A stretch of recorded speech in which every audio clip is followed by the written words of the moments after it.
Ukunda ijambo ryayo nongeye kuguha ikaze muri uyu mwanya kuri Trust and Obey channel, mu mwanya wo kwiga ijambo ry'Imana. Njyewe tuvugana ndi Musoni Flavier. Uyu ni umwanya wo kwiga ijambo ry'Imana, aho turimo kwiga ibyigisho by'umuryango. Muri uyu mwanya tugiye kwiga n'icyigisho gifite insanganyamatsiko ivuga ngo umugabo mu nyuguti nkuru. Umugabo mu nyuguti nkuru. Dusenge. Witeka Mana nziza, izina ryawe rihabwe icyubahiro. Waremye umuntu muri Edeni, umuha ububasha n'ubushobozi, ndetse wishimira yuko Adamu agira ububasha bwaba muri Edeni, na nyuma yuko umaze kurema wakomeje kwifuza yuko yagira ubutware. Ariko uyu munsi wa none Adamu ntitumubonana ubutware bitewe n'uko icyaha cyabyangije. Wemeye yuko Adamu wa kabiri aza kugira ngo amusubize ubutware yari afite.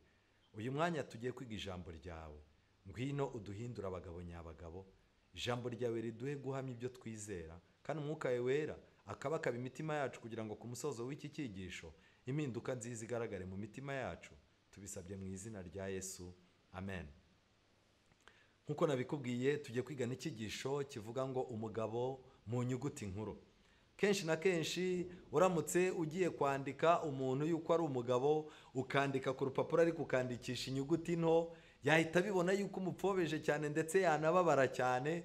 Kenshi na kenshi mujya mwumva abantu baganira, nigeze kumva abadamu baganira, umwe arangije yararimo kuganira n'undi arimo kumubwira ati naba nawe wagize amahirwe, wabonye umugabo muzima, umugabo wawe murafatanya, umugabo wawe mujyana inama, umugabo wawe aragufasha, akwitaho kandi ibibazo byawe byose ubona ko abikurikirana, yewe umugabo wagutega amatwi, mbega Imana yarakwihereye pe. Arangije undi aramaza ati se ko nawe mbona ufite umugabo kandi nkaba mbona mubayeho neza bite? Arangije aramubwira ati reka da, ati burya rega, ati bose uko bareba ntabwo ari abagabo, aturiya wanjye umubonye afite ubwanwa, ukamubona ko akunda aba yambaye ikoti, ukamureba turimo kugenda mu muhanda ukamubona atwaye imodoka, ubona yuko rwose ari umugabo. Buriya abantu iyo bicaye barimo kuganira, umubonye ahaguruka avuga disikuru mu bantu, wagira rwose ngo ni umugabo. Ariko buriya ninjye mfite agahinda gakomeye, buriya nta mugabo mfite. Abantu babona mfite umugabo ariko mu by'ukuri nta mugabo mfite. Ibi bintu byatumye rero nibaza, umugabo ni iki? Umugabo ni iki? Niba umugabo atari igihagararo, umugabo ntaba ari kositimu yambaye ngo ubone ko asobanutse, umugabo ntaba ari amafaranga ahagaze, ahubwo umugabo ukumva umuntu arakubwira ati uriya buriya si umugabo. Umugabo ni iki? Tugiye kwigana amagambo avuga ngo umugabo mu nyuguti nkuru. Inyuguti nkuru, ikintu cyanditswe mu nyuguti nkuru mu muco wacu tuba tubona ko ari ikintu gikomeye kandi gifatika. Ijambo ry'Imana reka bari ryo twinjiramo tubanze twibaza. Itangiriro 18:19 Bibiliya itubwira ngo iki? 18:19 Bibiliya itubwira iby'Aburahamu. Umurongo wa 19 Bibiliya iravuga ngo kuko icyatumye mumenya ari ukugira ngo ategeke abana be n'abo mu rugo rwe bazakurikiraho gukomeza mu nzira y'Uwiteka, bakora ibyo gukiranuka, baca imanza zitabera, kugira ngo Uwiteka azanire Aburahamu ibyo yamuvuzeho. Amen. Mu magambo make, umugambi Imana yari ifite nuko yashakaga abantu bakomeza inzira yayo.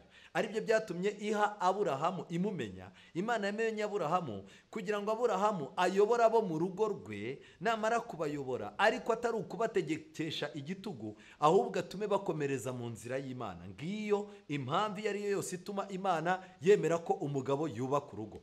Ntabwo Imana yatumye wubaka urugo kugira ngo ubyare abana gusa, u Rwanda rubona abanyarwanda benshi. Ntabwo kwari ukugira ngo wubake urugo ujye wishimana n'umugore wawe mu cyumba gusa, cyangwa se mugendane museka, cyangwa gufashe mu buzima busanzwe. Oya, ahubwo muri ibyo byose Imana iba yifuza urubyaro rukomeza mu nzira z'Uwiteka. ibyo rero biratangaje cyane.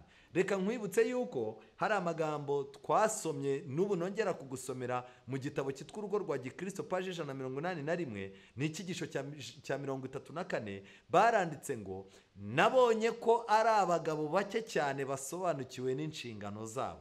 Mu magambo make, aya magambo arerekana yuko abagabo benshi barubaka ingo, abagabo benshi bitwa abapapa baranabyara, ariko mu by'ukuri ntago basobanukiwe n'inshingano zabo. Nibyo rero gituma umuntu ushobora kumwita umugabo, ariko ibikorwa bya kigabo, ubutwari bwa kigabo, imyanzuro ya kigabo no kuyobora urugo rwe ugasanga ntabyo ashoboye. Reka nkwibutse ko Pawulo hari itorero rimwe yandikiye, arababwira ati ntihazagire umuntu uba umuyobozi adashobora kuyobora urugo rwe. Mu magambo make, urugo ni ikintu gikomeye cyane. Reka mbibutse yuko kuba umugabo ntabwo ari ibiro byinshi nk'uko twabibonye, si ukuba ufite ubwanwa. Kuba umugabo si ukwambara kositimu ukaberwa ku buryo umugore mugendana babafotora bakabona rwose umugore afite umugabo usobanutse wuzuye ushyitse. Oya, ahubwo umugabo ni ikintu gitandukanye n'ibyo abantu iyo bajya gushaka abagabo baheraho. Uyu munsi wa none abakobwa iyo bagiye gushaka abagabo bashaka wa musore ufite agatuza kanini wateruye ibyuma, babyita ngo wubatse umubiri. Abandi baragenda bakareba umusore mwiza, abantu bakomera amashyi. Hari n'abakobwa bicara agacunga umusore abakobwa bose bashaka, hagati avuga ati uriya niwe mwiza.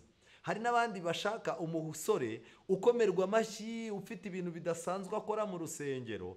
Ariko ndagira mbabwire inshuti zanjye, kuba umugabo bitandukanye n'ibigukururaho abantu cyangwa ibituma bagukomera amashyi. Kuba umugabo ni ibintu byimbitse. Niyo mpamvu Bibiliya ivuga ngo iki? Mu gitabo cy'ibyahishuwe, igice cya 3, ibyahishuwe igice cya 3, Bibiliya ivuga ngo iki? Bibiliya ivuga amagambo akomeye.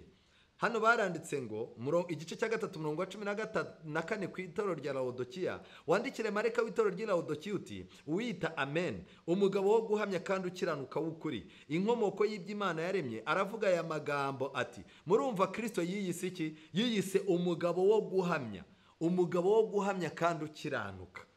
Kristo yiyise umugabo. Mutega amatwi mwumve. Nzi imirimo yawe yuko udakonje kandi ntubire. Iyo wari ukonje cyangwa wari ubize, nuko rero kuko urakaza uyaza udakonje ntubire, ngiye kukuruka. Kuko uvuga uti ndi umukire ndatunze kandi ndatunganiwe ntacyo nkennye, utazi yuko uri umutindi wo kubabarirwa kandi uri umukene n'impumyi ndetse wambaye ubusa. Dore ndakugira inama, ungureho izahabu yatunganijwe mu ruganda, ubone uko uba umutunzi. Kandi ungureho n'imyenda yera kugira ngo wambare isoni z'ubwambure bwawe zitagaragara. Kandi ungureho n'umuti wo gusiga ku maso yawe kugira ngo uhumuke.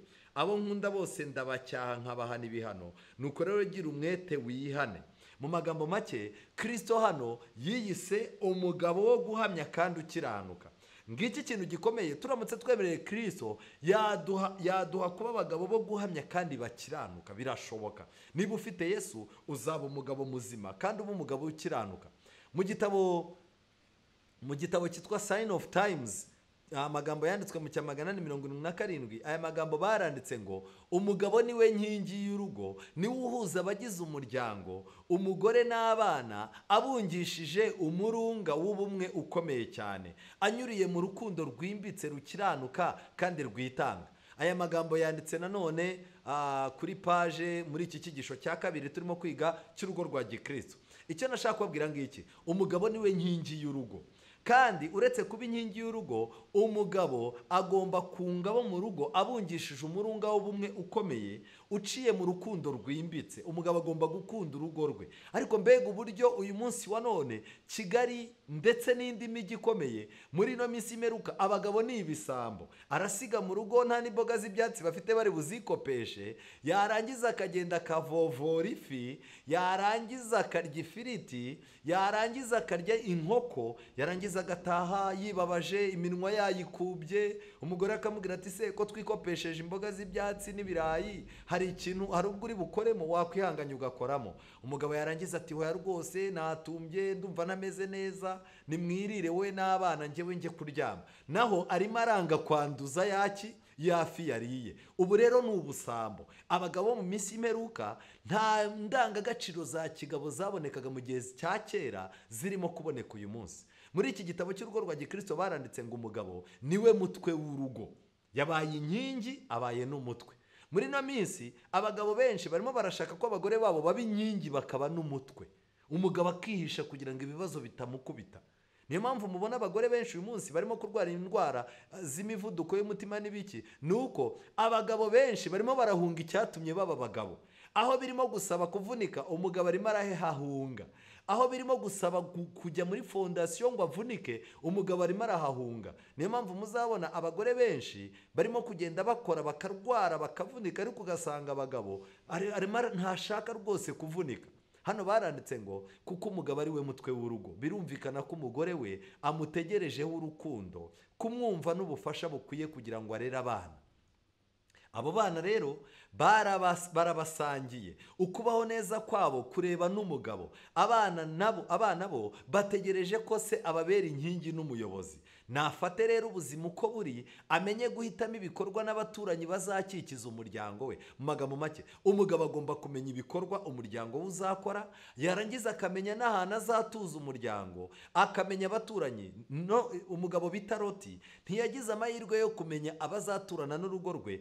Byarangiye umugore wahangirikiye, birangira n'abana be babaye indaya. Nubwo yavuye muri Sodomu ntibahiremo, ariko abana be mubyibuke yuko bamunywesheje inzoga, baramusambanya, bavamo amahanga abiri. Umugore we yapfiriye, murabyibuka, yapfiriye mu kibaya. Kubera iki? Kuko yahindutse inkingi y'iki? Y'umunyu. Loti asigara ari umugabo ufite ikimwaro n'isoni, ku buryo niwe muntu wa mbere watewe isoni n'umuryango wamukomotseho. Rero abagabo b'uyu munsi wa none tutitonze natwe ubu buhanuzi bwazadusohoreraho. Umugore adukeneyeho guhumurizwa no kumufasha kurera abana no kumwitaho no kumutega amatwi. Ariko abagabo uyu munsi wa none ibi ntabyo bafite. Abagabo benshi batinya ko umugore, iyo umugore akubwiye ngo ndashaka yuko tuganira, uhita wumva ko ari stress nyinshi, ku buryo umugabo ahita akubwira ati nta mwanya mfite. Ubu uyu munsi wa none hari abagore bamaze imyaka 5 cyangwa 10, abagabo babo barababwiye ngo nta mwanya afite. Kubera iki? Hari abagabo batinya kumva ibibazo mu matwi yabo. Aba bagabo rero ntago bazi inshingano yabo. Hano barakomeje barandika ngo ikiruta byose, umugabo agomba gukorera byose mu rukundo no kubaha Imana, kandi akurikije inyigisho z'ijambo ry'Imana, kugira ngo ayobore intambwe zabe mu nzira. Mu magambo make, niba umugabo ashaka ko urugo rwe ruba rwiza, akwiye kwitondera kumva icyo ijambo ry'Imana rivuga. Ariko uyu munsi wa none abagabo benshi, bamwe bagiye bakora ibintu byiza, abandi bagakora ibintu bibi muri Bibiliya bitewe n'uburyo bitwara. Reka dufate urugero Nowa ni igiki cyiza yakoze? Kwigisha, yiteguza isi kugeza umurimo ubaye. Mu magambo make, Nowa yateguje abantu imyaka 120 yuko umwuzure uzaza, ariko yagiraga n'umwanya wo kwigisha abana be n'umugore we, kugeza ubwo mu myaka isoza ya nyuma yo kubaka inkuge, ibintu byose yabikoranaga n'umugore we n'abana be. Mu magambo make, urugo rwari rwarabaye rumwe, rucungana n'iby'agakiza gusa. Umusozi, ikintu gikomeye, yinjiranye n'umuryango we mu nkuge, akaba ari ikintu cyiza. Ariko kuri Loti, turebe Loti ntabwo yamenye ubuzima bwo mu rugo rwe ibirimo kuruberamo. Yashakaga umusaruro, yahoraga avunika ashaka ubutunzi bw'isi n'iki, ariko byarangiye ku munota wa nyuma ahombye. Kugera Sowari yarahageze, ariko yatakaje umugore ndetse asigarana abana b'ibisenzegeri b'abasambanyi. Mu magambo make, urugo rwa Nowa ni urugo rwose ubona rwateguriwemo abantu ndetse rubyara umusaruro, ariko urugo rwa Loti narwo ni urugo utakwifuza yuko urugo rwawe rwamera nkarwo. Kandi Yesu yavuze ko mu minsi y'imperuka abantu bazaba bari mu bihe bimeze nk'ibyo kwa Nowa n'ibyo kwa Loti. Rero nshuti zanjye, urugo rwawe niba rutabayeho nk'uko urugo rwa Nowa rwari rubayeho, urugo rwawe rubayeho nk'uko urwa Loti rwari rubayeho. Kandi ntuzashaka umusaruro ku munota wa nyuma niba udafite umwanya w'Imana n'uwo gusenga n'uwo gupfukama ngo usabe Imana iguhindure wa mugabo we, kugira ngo Imana iguhe uburyo uyobora urugo rwawe, utazashaka umusaruro ku munota wa nyuma. Hari umugabo wundi witwa Elukana yari umugabo wa Hana ni nyina wa Samweli. Uyu mugabo yabwiraga neza umugore we ntiyabyaraga, yamubwiraga neza, akamubwira ati rwose ntabwo ngewe nshaka abana, ariko yaramubeshyaga. Ntabwo nshaka abana, erega buriya ngewe sinkurutira abana se. Ngo yajyaga namuha n'ubutunzi rwose, akamuha n'ibintu. Ariko byarangiye bigenje gute? Yaravuze ati uyu mugore nagume mu bibazo bye, ntago nakomeza kwizimbazimba muri ibi bibazo, kandi mfite ubwenge, reka nanjye niyaranje. Icyo yakoze ni iki? Yashatse umugore wa kabiri. Amaze gushaka umugore wa kabiri, nshuti zanjye, iki kibabaza uyu mudamu, ariko we yafashe umwanzuro akazajya kuririra Imana. n'uyu munsi wa none haracyari abagabo bereka abagore babo ko bababaranye nabo, sheri wanjye nubwo tutabyara turi kumwe ndagukunda, ariko agaca inyuma akajya gusambana, mukabana umugore akakubwira ati sheri wanjye byihanganire turakennye nyine nta kundi twabigenza, ariko agafaranga kaboneka agaca inyuma akajya kwinezeza cyangwa kunywa amayoga n'iki. Ushobora kuba ufite umugabo akakubwira ati mugore wanjye ndagukunda nta n'icyantandukanya nawe, ariko yarangiza ugasanga yifite ubundi buryo. Nshuti zanjye nagira mbabwire, niba uri umugabo udakunda umugore wawe, mwaba mufite ikibazo umugore wawe ukakimusigamo, umenye yuko byanga byakunda ufitanye ikibazo n'ijuru. Undi mugabo nagira mbabwire ni umugabo mubi witwa Shimeyi. Shimeyi yatutse Dawidi, aramwandagaza igihe Dawidi yari arimo guhunga, ari nimugoroba agenda n'ibirenge Dawidi ari kumwe n'abagore be. Uyu mugabo witwa Shimeyi yatoye ivumbi afata n'ibitaka n'ibiki byose, arangije abijugunya mu mutwe wa Dawidi, kuko Shimeyi yari ari ku mukingo, Dawidi arimo guca hepfo y'umukingo. Arangije abimujugunya mu mutwe, arangije aramubwira ati Dawidi, Imana iguha n'amaraso ya Sawuli, ayo ni amaraso yakubungamo, ntabwo uzagira amahoro. Ariko mu by'ukuri Bibiliya itwereka ko Dawidi ntabwo ari we wari warishe Sawuli. Uyu Shimeyi yari uwo mu muryango wa Sawuli, yari yarasigaranye agahinda, akazaza akomera Dawidi amashyi, ariko acunze Dawidi yataye agaciro kubera ko ubwami bwe bwari mu manegeka. Arangije aramutuka aramwandagaza. Ariko igihe cyarageze Dawidi aho yahungiye, igihe kiragera agaruka muri Yerusalemu aje kuba umwami. Igihe yari aje kuba umwami rero, Shimeyi yahawe amatangazo y'uko umwami Dawidi agiye kugaruka ku bwami. Mbega agahinda, mbega isoni n'ikimwaro. Shimeyi yahamagaye umugore n'abana arababwira tumva rero, ubu duhuye n'ikibazo, nahemukiye Dawidi, none muze tujye ku murongo, niba twicara twica, niba ari turi bubeho kandi turabaho. Uyu mugabo Shimeyi kubera iki muvuzeho? Hari abagabo benshi bagira ubujiji, bakagira ubugoryi bwo gufata umwanzuro runaka mubi, kandi ingaruka zikazaza ku mugore n'abana babo. Reka nkwibutse wa mugabo we, niba imbaraga zawe n'ubutunzi bwawe ubwiba ukabujyana muri betting, ukabujyana mu rusimbi, cyangwa ukagira umwanzuro ufata utawemeranyijeho na wo mwashakanye, byanga byakunda ukabimuhisha, jya umenya yuko byanga byakunda ingaruka mbi zizaza uzazisangira n'umuryango wawe, ariko icyo cyaha Imana izakigushyira ku mutwe. Mbega abagabo benshi uburyo dukeneye kumera nka Yosuwa. Bibiliya itubwira yuko Yosuwa yabaye intwari, yagiye mu batasi, abatasi 10 baza ari abacantege, ariko Yosuwa na Kalebu murabyibuka bazanye inkuru nziza.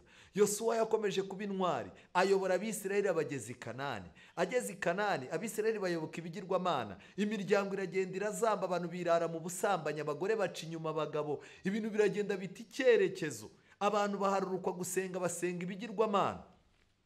Yosuwa ajya gusaza, yari yarabanje guhamanya n'umutima nama we n'urugo rwe n'umugore we, kuko nta buryarya, nta nzika, kandi nta bwiru, nta n'ubwiko uyu mugabo witwa Yosuwa yagiraga mu rugo rwe. Icyo atekereza umugore we yabaga akizi n'abana be bakizi, ubutwari bw'abana be barabwemeraga, ndetse n'umugore we yari abuzi, kandi nta muntu n'umwe wacaga intege icyo Yosuwa yakoze. Agiye gusaza rero arababwira tumva rero, nimuhitemo Imana ko ariyo muzakorera, ariko njyewe nagira mbabwire ngo niyo mutabihitamo, njyewe n'inzu yanjye tuzakorera Uwiteka. Ni abagabo bangahe bashobora kuvuga ngo uyu mwanzuro mpisemo wo kubana n'Imana, n'umugore wanjye n'abana banjye turawufatanyije? Ni abagabo bakeya. Rero nshuti zanjye nagira mbabwire ngo niba ushaka kuba umugabo mu nyuguti nkuru, ukwiye kumenya yuko icya mbere, niuha Imana agaciro, Imana nayo izakaguha. Kuko Imana yaravuze ngo abanyubaha nibo nzubaha, ariko abansuzugura ntabwo Imana yavuze ngo nzabasuzugura, ahubwo Imana yaravuze ngo bazasuzugurwa. Bivuze ngo iki rero? Umugabo wese wasuzuguye iby'Imana mu rugo rwe, ikimenyetso ni iki? Nuko yakoresha agatuza, yakoresha inkoni, yakoresha ikibando mu rugo rwe, yababwira nabi, yatukana, yahekenya amenyo, bizarangira asuzuguwe mu rugo rwe. Ngiki icyo ijambo ry'Imana ritubwira. Rero nshuti zanjye nagira mbabwire ngo Imana yashyize umugabo mu rugo ngo abe ushinga amategeko n'umutambyi.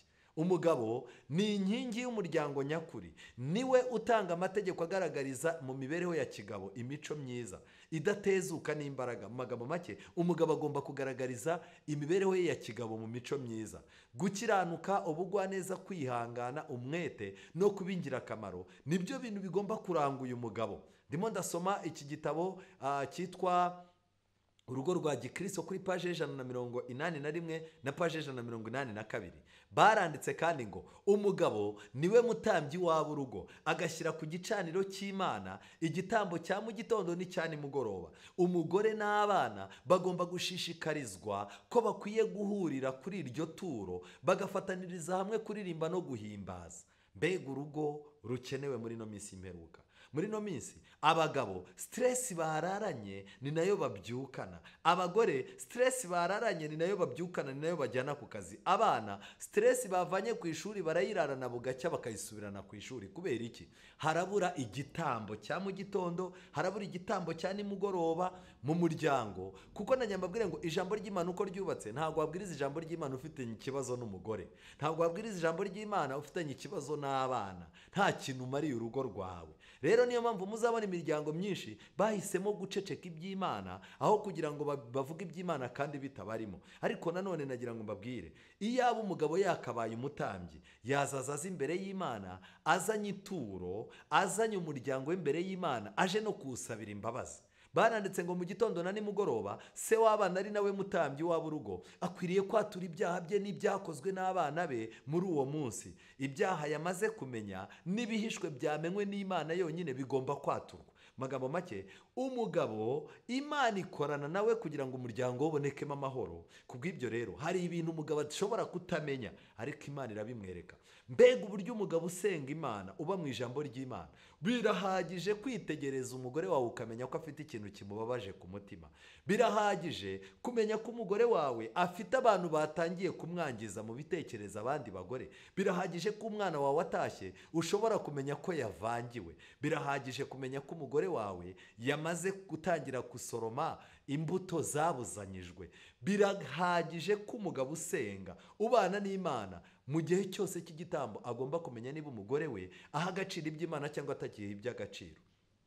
Igihe uyu mugabo ari imuhira, nyina w'abana igihe uyu mugabo atari imuhira, nyina w'abana akurikiza mu gihe umugabo we adahari, bizabera b'umuryango umugisha. Mu magambo make hano ndimo gusoma, umugabo naramuka ari mu rugo, umugore azategereza umugabo amuhe gahunda. Ariko nanone umugabo naba adahari, ndagira ngo mbibutse yuko ni inshingano y'umugore nk'uko twabyize, yuko uyu mugore agomba gufata inshingano agasengesha umuryango, kandi yarangiza akigisha abana, agatoza abana, kandi agasabira Imana imbabazi, agasenga n'isengesho we n'abana be risaba Imana kurinda umugabo aho yagiye gupagasa. Uyu munsi wa none rero abagore benshi, umugabo we arava hano akajya Uganda, arava hano akajya Zambia, akajya za Malawi, akajya Central Africa, akajya mu Bubiligi, akajya muri Amerika kurwana n'ubuzima no gupagasayo, aho kugira ngo umuryango wicare ufata umwanya abana n'umugore bohereza amasengesho yabo mu kirere kugira ngo ijuru ryite kuri uwo mugabo azahaharonke, abazirikane kandi abakumbure kugira ngo azanagaruke abatekereza. Ahubwo usanga umugore yafashe telefone, wa mwanya wo gusenga ngo asenge asaba Imana awugira wo gufata telefone, agahamagara umunaro, umugabo wanjye aho ujya umubona? Yego ndamubona. Ese nta bandi bakobwa ujya umubona cyangwa abandi bagorera? Hoya rwose. None se amafaranga ubona akorera amafaranga arimo arinjira? Yego. None se ntabwo yapfusha ubusa? Hoya. Noneho rero ujya ugenda unekera uko yaraye n'uko yiriwe, umenyere nabo babana. Nta wamenya abagabo b'iki gihe, nta wamenya. Inshuti zanjye, igihe kirageze ngo niba umugabo yaragiye gupagasa, tugire umwanya wa mu gitondo na nimugoroba wo gusenga, tuzamura amasengesho kugira ngo agere kuri uwo mugabo, kugira ngo Imana imuhe umugisha, ihire ibiganza bye, ihire ibitekerezo bye, kandi Imana imuhe gukumbura umuryango. Mwari muzi ko hari abantu batega indege bakagenda, uko indege ihagurukije amapine ku kibuga cy'indege, akaba ari nako umutima we uhagurukije amapine mu rugo rwe burundu. Mbega kaga, simbi kwifuriza. Mu bitabo by'umukabanuzi bakomeza batugira inama. Mu muryango we, ni iki gitabo cy'urugo rwa gikristo nkirimo gusoma, mu muryango we umugabo niwe uhagarariye umunyamategeko mukuru wo mu ijuru. Mu magambo make, umugabo yungirije umunyamategeko wo mu ijuru. Bivuze ngo iki? Wa mugabo we nujya gutanga itegeko mu rugo rwawe, jya ubanza wumve ko iryo tegeko Imana yo mu ijuru naryo yariteraho kashe. rero mu magambo make wungirije Imana mu bigendanye n'amategeko. Ariko hari amategeko menshi dushyiraho mu miryango yacu, ugasanga ayo mategeko aratuma urugo rwacu ruhinduka gereza, bigatuma duhinduka abungirije shitani, kandi twakagombye kuba abungirije umutegetsi mukuru ari we Mana. Nuko rero ukorana n'Imana agira uruhare mu gusohoza ubushake bw'Imana no kwinjiza mu bana be amahame y'ubunyangamugayo azabiteguza kwakira imico yera kandi itunganye. Umugabo ashinzwe gutuma amahame y'ubunyangamugayo yinjira mu bana be.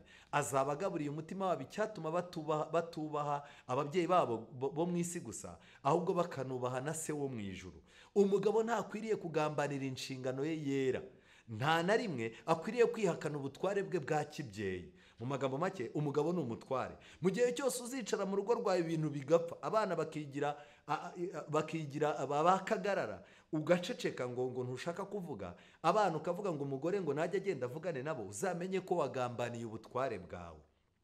Igihe cyose umugabo azabaho adashaka ko abantu bamenya ko yashatse. Mbega icyorezo kiri muri Kigali no mu mijyi yindi, aho abagabo barimo gushaka kwambara utuntu tw'amasengeri n'utuntu tw'udukabutura, umugabo akagenda impeta ntayikoze ku bashatse, umugabo akagenda ntashaka kwitwa umupapa, warangiza wamwita muzehe mugaserera, yarangiza akubwira ati ubu ndi umwana muto. Mbega ishyano! Ubu dufite abagabo bagambaniye inshingano yabo yo kuba abagabo bakuze, ku buryo umuntu wese aba ashaka kwigira umwana mutoya. Rero nshuti zanjye, ugukura kurakenewe ku mugabo.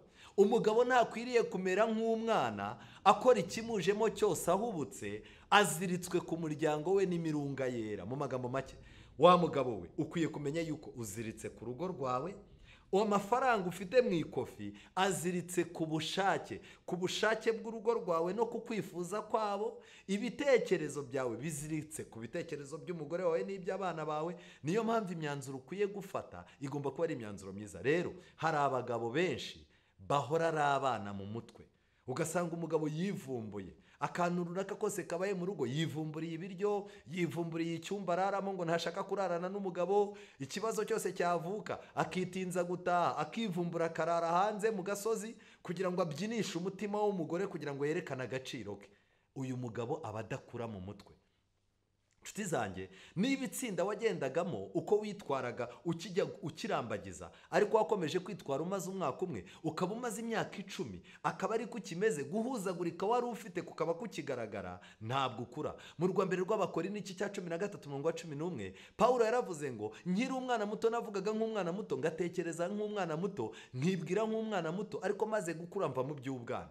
Abagabo tuba dukwiye gukura. Ikizakubwira ko uri umukristo nuko amanyanga, ubucakura, utuntu tubwesikoro n'utuntu twose wakoreshaga, uburakari, kwivumbura n'ibiki wakoreshaga mu rugo rwawe ukimara gushaka, kuko watekerezaga ko ari byo bintu byagufasha kugira ngo umugore akubahe, ibyo bintu wagiye ukoresha bimaze kwanga. Igihe kiragera Imana ikagenda iduha tekinike zindi zo mu ijambo ry'Imana, tekinike zo guca bugufi, tekinike zo kureba kure. Imana ikakorohereza umutima w'umugore mukaganira akakumva. Cyo nashaka kubabwira ngiki, dukwiye kuva mu by'ubwana tugakura.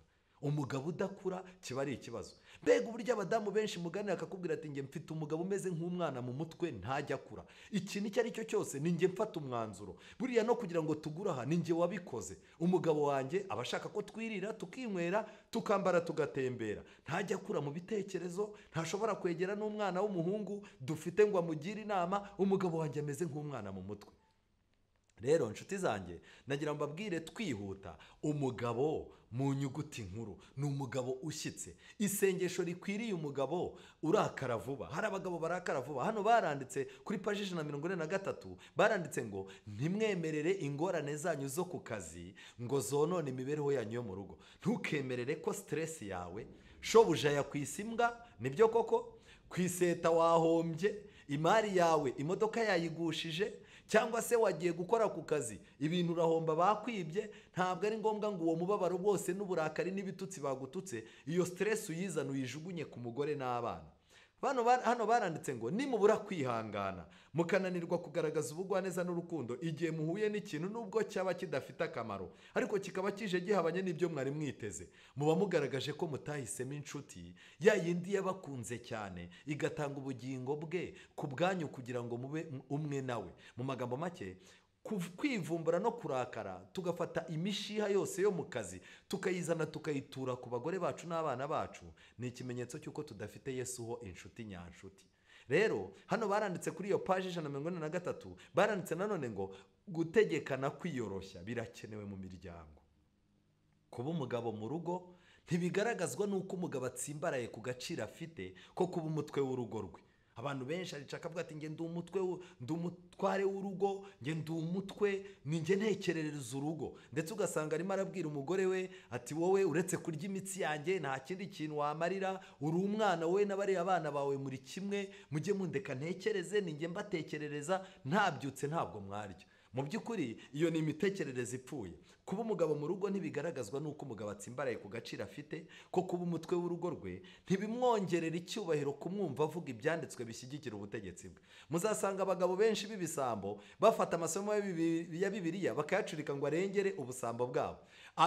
Abagabo nanone batagira gahunda uzasanga bishyigikiza Bibiliya. Ndetse uyu munsi wa none hari n'umugani baciye ngo amafuti y'umugabo ngo nibwo buryo bwe. Ariko mu by'ukuri iyi paje 183 ntabwo ibyemera. Hano baranditse ngo guhatira umugore wawe, we nyina w'abana bawe, gukora ibyo yagambiriye nk'aho bitabasha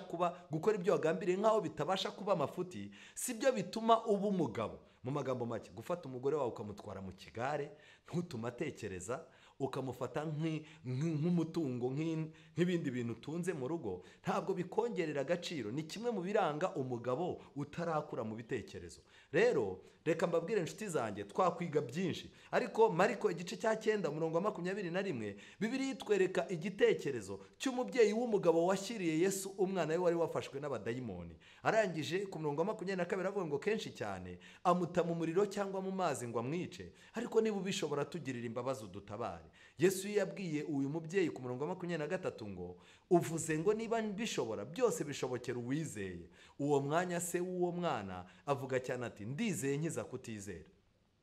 Niba uri umugabo nyamugabo, ukwiye kumenya yuko imizamukire, imikurire, iterambere ry'ibitekerezo by'abana bawe bikureba. Kuko niba utaragira umwanya wo gupfukama ngo usengere abana bawe wumve nabo barakubabaje, ntabwo uri umugabo. Kuba ubona umwana wawe akunanira ukamuhamagara umutera inshyi gusa n'imigeri, umwana warangiza ejo yagaruka yakoze ikosa ugahita uvuga uti ndakugambanira bakujyana iwawa, nta handi hagushobora. Cyangwa warangiza ukavuga uti nzagukubita ikintu nkwice bamfunge. Ntabwo uri umugabo. Kuba umugabo ni ukumenya ibibazo biri iwawe, ukamenya abana bawe ibibazo bafite, ukanamenya ukurusha imbaraga ari we data wa twese, ugapfuka mukereka Imana abana bawe. Nshuti zanjye, nagira mbabwire ngo iki kintu kirakomeye cyane. Adamu Imana yamuhaye kuyobora urugo rwe, ariko nubwo yagombaga kuyobora urugo rwe ntabwo yagombaga gukandagira umugore we. Ijambo ry'Imana riratangaje. Mu gihe cya kera umugabo niwe wabaga ari umuyobozi kandi akaba n'umutambyi w'umuryango we, kandi yagaragazaga igitsure ku bana be, ndetse niyo babaga bamaze kubaka ingo zabo, abamukomokaho bigishwaga kumubona nk'ubakuriye, haba mu by'idini ndetse no mu buzima busanzwe. Aya magambo nyasoma mu bakurambere n'abahanuzi paje ya 89 n'icyigisho cya 12. Bivuze ngo iki rero? Ni ukuvuga ngo umugabo yabaga ari umuntu usobanutse. Uyu mugabo rero ntakwiye kugerageza na gato rwose kugaragaza umutima wo gutoteza urugo rwe, agomba kwirinda guhagararira Satani mu rugo. Rero nshuti zanjye, nagira ngo mbabwire amagambo menshi twavuze afite icyo asobanura ku mugabo nyakuri, ariko reka twerekere ku musozo twibaza ikintu gikomeye. Abagabo bakwiye gufasha abagore iki? Ntabwo n'amagambo ari mu nama zigirwa itorero volume ya 1 paje 119. Baranditse ngo ntabwo Imana yagambiriye yuko abagore n'abategarugori baba ibiretwa by'abingo zabo. Akenshi umubyeyi uremererwa no guhagarika umutima mu gihe abana be batigishijwe gufatanya mu mirimo y'imuhira, amaherezo yabyo arasaza maze agapfa akenyutse. Mu magambo make, umugore udafashwe imirimo yo mu rugo n'abana na papa wabo apfa akenyutse, agasiga abana be. Aricyo cyari igihe umubyeyi yari akwiriye kuyobora ibirenge byabo bitaramenya iyo bijya. Iryo futi rero ni iryande. abagabo bakwiriye gukora uko bashoboye kose kwatuma abagore badahagarika umutima ahubwo bakanezerwa. Mu magambo make, abagabo benshi kubw'uburangare abagore babo, ubuzima bwabo bugenda bujya mu kaga, kugeza ubwo hari n'abagore benshi bagiye kwicwa n'agahinda, bagiye gupfa bakenyutse bitewe n'uburangare n'ubujiji no kudakura kw'ibitekerezo by'abagabo babo. Mbega uburyo Imana ikeneye kugenderera abagabo. Umugabo atatira indahiro yo gushyingiranwa ndetse akanica inshingano ahabwa n'ijambo ry'Imana iyo atitaye ku buzima n'umunezero by'umugore we, akoresheje kumwongerera imitwaro n'ibimurushya kubwo kubyara abana benshi. Bagabo, mukunda abagore banyu nk'uko Kristo yakunze itorero akaryitangira. Aya magambo yanditswe mu butumwa bwatoranijwe volume ya 2 paje 343. Mu magambo make, kubyaza umugore abana benshi no kuvuna umugore mu nshingano mu kumuha ibintu byinshi bimuremerera ubwabyo ni ukwica inshingano y'ishyingirwa. Mu magambo make, Imana ifite ikintu gikomeye yifuza gufasha umuryango, ariko cyane cyane iciye ku mugabo. Umubyeyi w'umugabo akwiriye kwiga uko yanezeza umugore we, ntabwo akwiriye kwinjira mu rugo yijimye mu maso.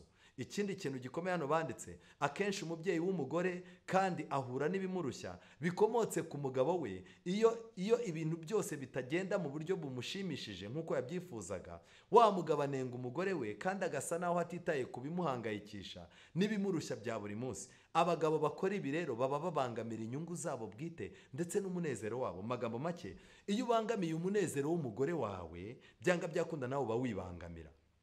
Gukora cyane no guhangayika akenshi bitera umugabo kurakazwa n'ubusa no kutihangana. Ntabwo abona umunaniro w'umugore we kandi yarakoresheje imbaraga ze zose zisanzwe. Mu magambo make, turavunika ariko twarangiza abagore bacu nabo bakavunika ntitubone ku buryo bavunitse, twarangiza tukabwirana nabi. Ibi birangira umuryango utaye icyerekezo. Mbega uburyo Imana itwifuriza ahazaza heza. Abagore bagandukira abagore bagandukira abagabo babo gusa, ku rugero abagabo bagandukira Kristo. Umukiza Yesu ntabwo isano ye n'itorero rye yagaragajwe neza n'abagabo benshi mu mibanire bagirana n'abagore babo kuko badakurikiza inzira z'Imana. Bavuga ko abagore bagomba kubagandukira muri byose, ariko Imana ntiyifuje ko umugabo agira ubutware nk'umutwe w'umuryango niba atubaha nawe Kristo. Mu magambo make, niba utubaha Imana mu rugo rwawe, ibimenyetso uzabona nta bindi uretse nawe gusuzugurwa. Agomba kwishyira munsi y'ubutware bwa Kristo. Rero umugabo aribyo bizamubashisha kuba ikimenyetso cy'ubumwe buri hagati ya Kristo n'itorero rye. Niba yitwara nk'umugabo w'igihwahwa, umugabo w'igihwahwa, murabyumva, umugabo w'igihwahwa ukina n'abakozi bo mu rugo, wirirwa utiha agaciro mu rugo no ku muhanda, utagaragara ko ari umugabo. Umugabo niba ari igihwahwa, akaba ari inkaka, ari umugabo ukakaye, ibintu byose yarabigize amabuye, ibintu byose abiremereza, akantu kose akaremereza cyane. Uyu mugabo akaba ari umugabo uhuzagurika, umugabo wikunda, umugabo ukarishye, uhora akarishye mu tuntu twose, umugabo uyoborana igitugu.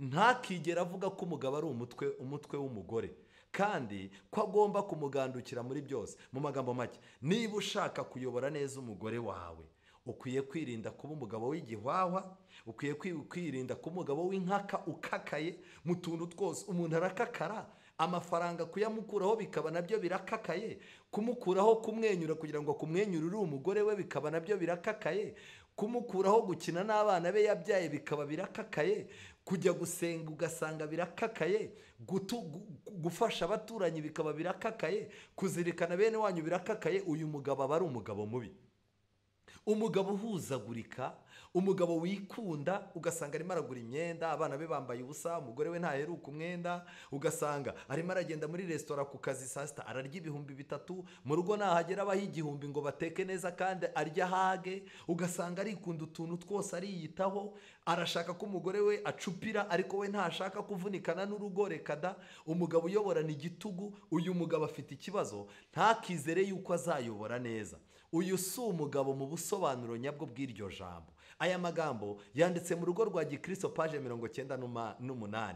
Baranditse ngo kandi agomba kumugandukira mu byose kuko atari Uwiteka. Si umugabo mu busobanuro nyabwo bw'iryo jambo. Magambo make, umugabo w'igihwahwa, umugabo witwara w'inkaka, uhuzagurika, wikunda, ukarishye, uyoborana igitugu, ntazigere na rimwe atekereza ko ibyo ari byo bita kuba umugabo. Rero nshuti zanjye nagira ngo mbabwire yuko Mwuka Wera natumanukira nibwo tuzaba abagabo nyabagabo. Ibyakozwe no mu gice cya 1:7. Reka nsabe Mwuka Wera tumanukire kugira ngo aduhe kwihana, tumenye ko dukwiye kuvunikira imiryango yacu, tumenye ko dukwiye kuyikorera, tumenye yuko dukwiye gukunda abagore bacu n'abana bacu, ariko tunamenye yuko tekinike turimo gukoresha muri no minsi imeruka kugira ngo abagore bacu batwubahe n'abana bacu batwubahe ni tekinike ipfuye. Uramutse upfukamye ugasaba Imana yaguha tekinike ihuje n'urugo rwawe, kuko nta rugo rusa n'urundi. Imana ikugira umugabo nyamugabo kandi uhinduke umugabo mu nyuguti nkuru, uhagarara mu rugo rwawe, ugahagarara imbere y'abisi ukabigisha, kandi ukazahagarara imbere y'Imana ukavuga ngo ngaho ndi n'abana wampaye. Nibyo nkwifuriza nanjye niyifuriza mu izina rya Yesu, amen. Witeka Mana nziza, izina ryawe rihabwe icyubahiro. Ni wowe mugabo w'ukuri wo guhamya kandi ukiranuka.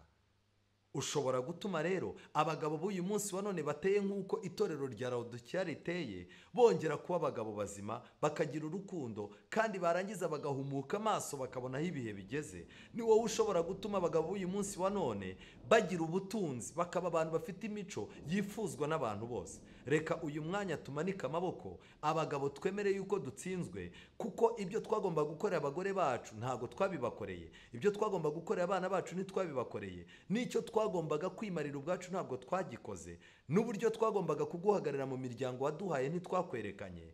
Wasezeranye yuko abakubaha bazubahwa, abagusuzugura bazasuzugurwa. None mu miryango yacu abenshi batangiye kubona agasuzuguro, basuzugurwa ko basuzuguye ijambo ryawe. Uduhe kubaka ku rufatiro rwawe. Nsabiye imiryango ifite ibibazo bitandukanye kugira ngo Mwami Uwiteka abagore bafite agahinda, abagore bafite akababaro, iki cyigisho bakaba bacyumvise bari kumwe n'abagabo babo. Abagabo ubahe kuba abantu basobanutse, kandi ubahe imico ya Mwuka Wera ituma baba abagabo nyabagabo kugira ngo bahamye kuri Imana, kandi imiryango yabo bitegure kuyinjiza mu bwami bwawe. Tubisabye mu izina rya Yesu, amen.